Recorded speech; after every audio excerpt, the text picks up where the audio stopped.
Good day guys and welcome to another episode of Riding in Tandem. RID, Riding in Tandem, RID. With me, RM. And me, Elaine. Actually, may isa pa pala tayong kasama dun sa likod na si Kali. Kaso hindi pa nagsasalita eh. Oo, ano na siya, huwe-huwe. Sa episode na to, no, gamit namin itong Jetour ice cream at pupunta tayo sa Perlas ng Silang. Hindi Perlas ng Silang, Perlas ng Silang. Silang Cavite. Ano, ready na ba kayo? Tara na!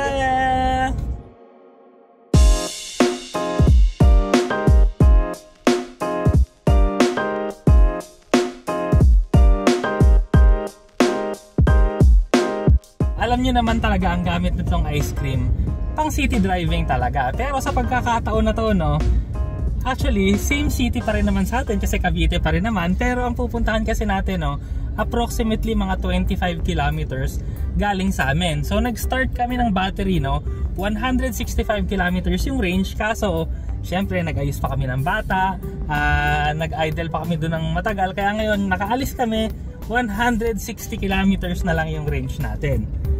So, pupunta nga tayo dun sa Silang para ilibot naman yung mga bata. Are you excited, Cass? Ayan, makakalabas naman sila. Makakasimoy ng ibang hangin. At saka Kalikay, play with Kalikay. Ayan, si Kalikay. Yung anak namin si Kali, ang palayaw niya ay Kalikay. Bale, 4 kaming nakasakay ngayon. Si Elaine nga, ako, si Cass, at si Kali. Pero si Kali kasi nakaano siya, child seat. So, yung upuan ni Elaine, medyo nakaabante ng konti. Pero kamusta naman ang, ang driving position mo?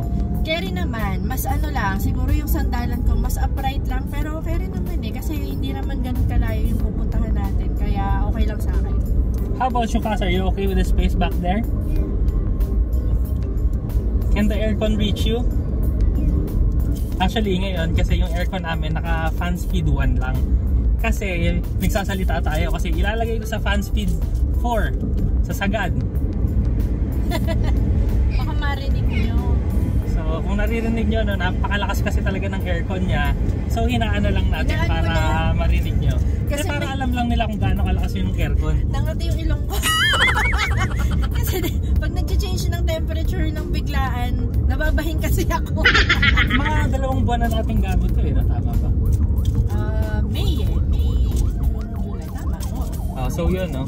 Mga 2 buwan na namin gamit tong ice cream. So, usually kasi ang usapan ng mga mga gustong bumili nito, yung range anxiety. So, ang sabi kasi nila nga 170 kilometers ang range nito.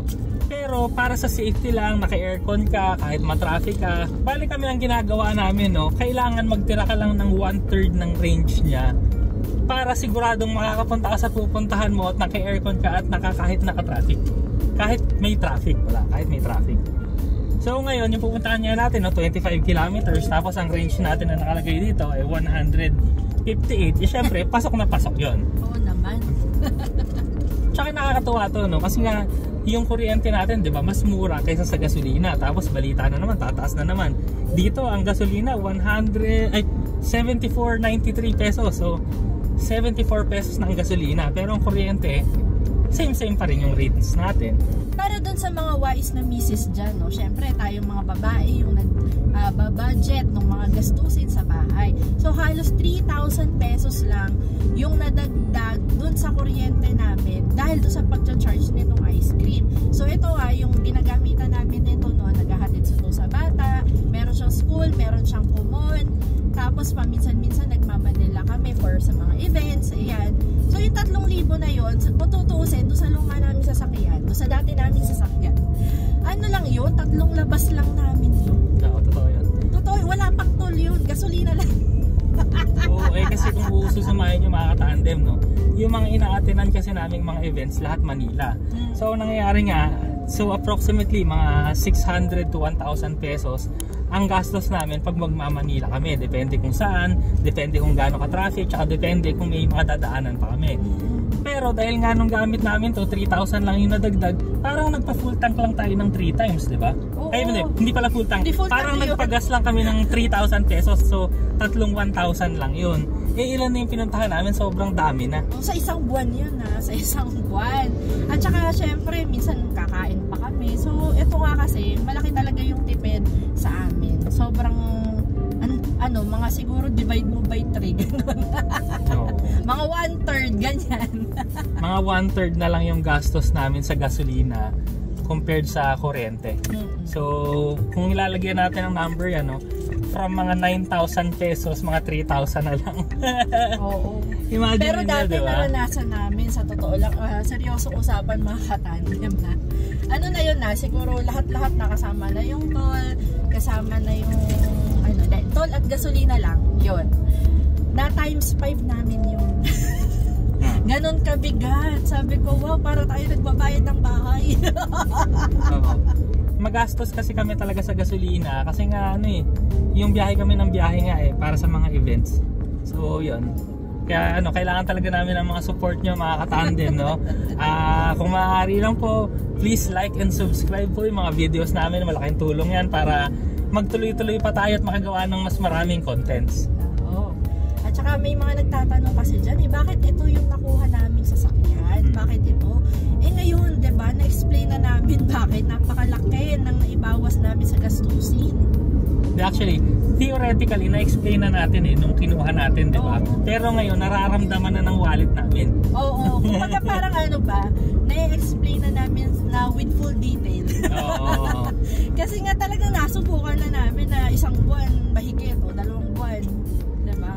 Tapos nakakatuwa dito, kasi nga hindi naman kami bumabiyahe ng more than ganun pa sa range nito sa isang araw. Kaya ang nangyayari, kunwari naubos na namin yung charge. So, ang ginagawa ko, sinasaksak ko na lang pag matutulog ako sa gabi, tapos sinuhugot na lang sa umaga.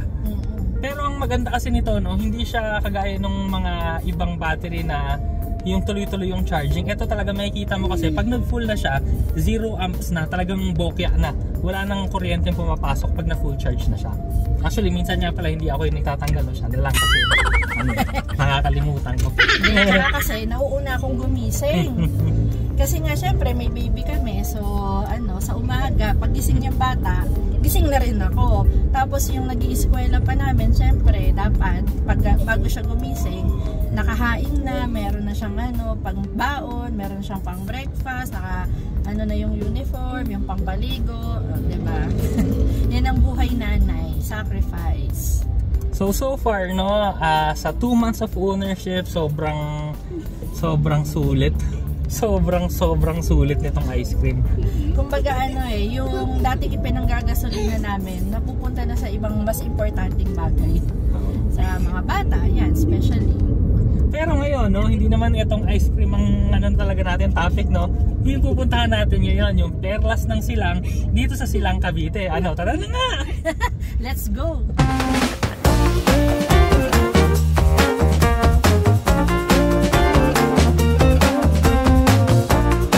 Welcome to Perlas ng Silang.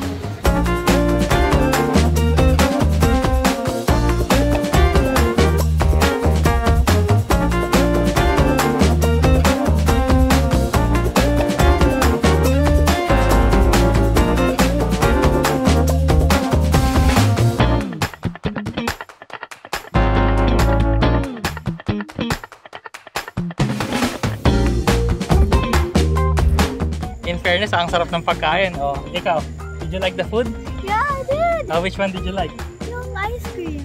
Yung ice cream. Akala ko yung in-order niyang crispy pata. Siya yung umorder nun. Yun niya, siya yung umorder ng crispy pata, tapos siya umorder ng baked tahong. Baked tahong. Tapos ako walang order, makikikain na lang ako sa kanila. Nakikika lang kanina. Pero in fairness, napakasarap. Tsaka ang ganda dito maglimot. Ayan, nasa likod namin, meron pang mga, puro bulaklak yan halaman, tsaka bulaklak na iba-ibang kulay yan. May mga peacock, may box pa doon. Ngayon napaganda kasi hindi mainit. Tama. Makulimlim mo yun. Tapos ito, tingnan nyo yung kasama namin. Borlogs. Wala na. Bagsak. So i-update lang namin kayo dun sa sa sasakyan natin.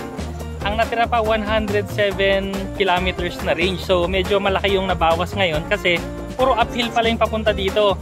Ang ginawa ko pa, nag-sport mode ako. Pero pag nag-sport mode ka pala, pag normal mode, okay lang yung akyat niya. Pero pag in-sport mode mo kasi, sobrang parang patag lang yung paahon, kayang-kaya niyang umahon. So nakakatuwa talaga.